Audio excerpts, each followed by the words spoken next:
السلام علیکم۔ آج ہم بات کریں گے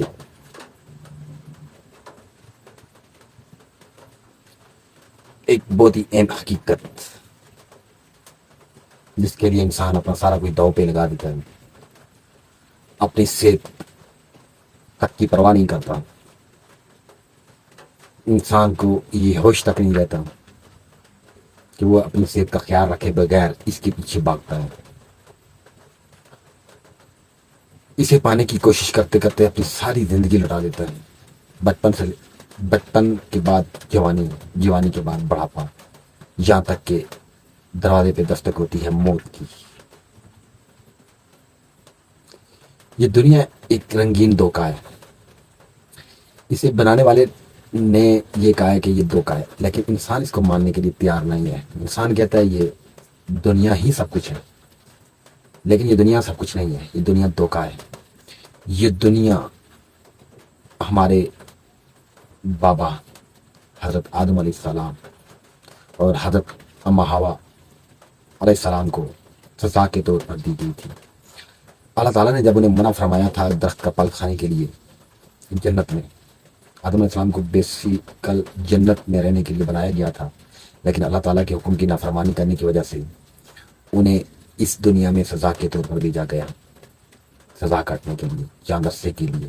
اس کے بعد چھوڑ کر انہیں واپس جانا تھا، جدھر سے آئے تھے ادھر ہی۔ اپنی غلطی کی معافی اس دنیا پر مانگی انہوں نے۔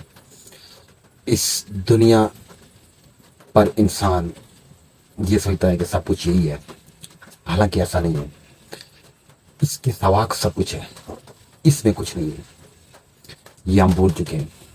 اللہ تعالیٰ نے انسانوں کو یہ سمجھانے کے لیے کہ یہ دنیا تھوڑے عرصے کی ہے، یہ ختم ہو جانی ہے، یہ فانی دنیا ہے، یہ فنا ہو جائے گی، انسان بھی فنا ہو جائے گا، یہ بات سمجھانے کے لیے میرے رب نے تقریباً 1,24,000 پیغمبر بھیجے۔ تو آج بھی انسان اسی بات پر یقین کر رہا ہے، تقریباً زیادہ تر انسان، مسلمانوں کو نہیں کہہ رہا میں، مسلمانوں سے ہٹ کر بھی انسان موجود ہیں دنیا پہ، اور مسلمان بھی تقریباً 50% ایسے ہیں کہ جنہیں نہ اپنے مذہب کا پتہ ہے، مجھ سمیت نہ اپنے دین کا پتہ ہے، اور نہ یہ پتہ ہے کہ ہم دنیا میں کس لیے آئے ہیں اور یہ دنیا ہمیں چھوڑ کر واپس جانا ہے۔ انسان اسی دنیا کے پیچھے لگا ہوا ہے، اس کی مرضی ہے، ہم نے یہیں جینا ہے، سب کچھ اسی کے لیے کرنا ہے، لیکن انسان تجھے یہ معلوم نہیں ہے کہ دنیا صرف دھوکہ ہے، دنیا ایک رنگین دھوکہ ہے، اس میں نہ انسان نے رہنا ہے۔ اتنی بڑی بڑی ہستیاں آئی اور چلی گئی، ہم دنیا میں زندگی گزارنے کے لیے سب کچھ کرتے ہیں، یہ چھوٹی سی زندگی ہے، یہ آدھی تو گزر جاتی ہے یہ سوچتے ہوئے اور کچھ کرتے ہوئے کہ بھائی ہم نے دنیا گزارنے کے لیے، زندگی گزارنے کے لیے کیا کچھ کرنا ہے، کیا کچھ پانا ہے، ہمیں کیا سہولیات چاہیے، ہم آرام دہ زندگی گزار سکیں۔ یہ کرتے کرتے، یہ سوچتے سوچتے ہماری آدھی لائف چلی جاتی ہے، اس دنیا کو ہم بھول چکے ہوتے ہیں جس دنیا کے لیے ہمیں اس دنیا میں بھیجا گیا ہے، جس زندگی کے لیے ہمیں یہ زندگی دی گئی ہے۔ ہمیں یہ بتایا گیا ہے کہ اس زندگی میں اعمال کرو گے تو اس دنیا میں کام آئیں گے، لیکن ہم اس دنیا کو بول کر اس دنیا کے پیچھے لگے ہوئے ہیں۔ حالانکہ رب الجلال نے کہا عزت میرے ہاتھ میں، ذلت میرے ہاتھ میں، موت میرے ہاتھ میں، زندگی میرے ہاتھ میں، رزق کس کا کتنا ہے وہ میرے ہاتھ میں۔ مجھ سمیت یہ ساری دنیا بول چکی ہے، 50% مسلمان بھی یہ چیز بول چکے ہیں، غیر مسلم تو جانتے نہیں ہیں، ان کو سبق دینا تھا ہم نے، ان کو لے کر چلنا تھا ہم نے، ان کو یہ سب چیز باور کرنی تھی ہم نے، ان کو سمجھانا تھا ہم نے۔ اس لیے ہمیں اشرف المخلوقات اور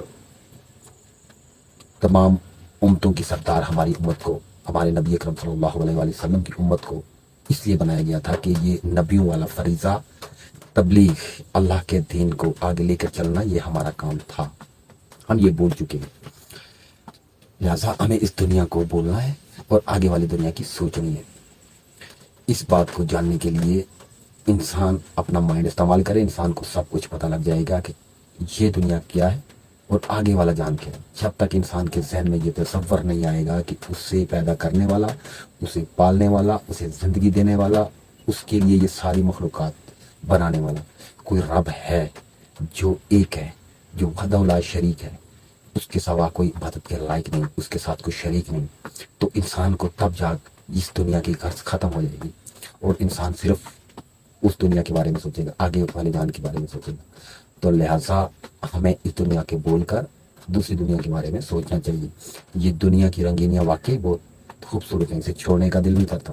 اس میں بہترین قسم کی آسائش و آرام کے لیے انسان کو محنت کرنی پڑتی ہے، لیکن جو رب ذوالجلال نے ہمارے لیے بنائی ہے وہ دنیا جسے ہم جنت کہتے ہیں، وہ ہمیں ملے گی ہمارے اعمال کی بنا پر. اس میں آرام اور آسائش کے لیے ہمیں محنت نہیں کرنی پڑے گی، اس کے لیے محنت یہاں کرنی ہے اور اس جہاں میں اس کا پھل ملے گا. ہم اس دنیا کے لیے اس جہاں میں محنت کر رہے ہیں، اس دنیا کو ہم بول چکے ہیں جس کے لیے، جس کو پانے یا کھونے کے لیے ہمیں اس دنیا میں بھیجا گیا ہے. ہمیں آزمایا گیا، ہمیں اس آزمائش میں ڈالا گیا، ہمیں سب کچھ یہیں پہ لینا چاہتے ہیں. اگلے جہان کی ہمیں کوئی سوچ ہی نہیں ہے. تو لہٰذا ویڈیو کافی لمبی ہو جائے گی، آج کے لیے اتنا ہی کافی ہے. ملتے ہیں نیکسٹ ویڈیو میں، تب تک کے لیے اللہ حافظ. دعاؤں میں یاد رکھیے گا، میرا چینل سبسکرائب کریں، شیئر کریں میری ویڈیو کو، اگر اچھی لگے تو لائک اور کمنٹس بھی کر دیا کریں. Thank you so much.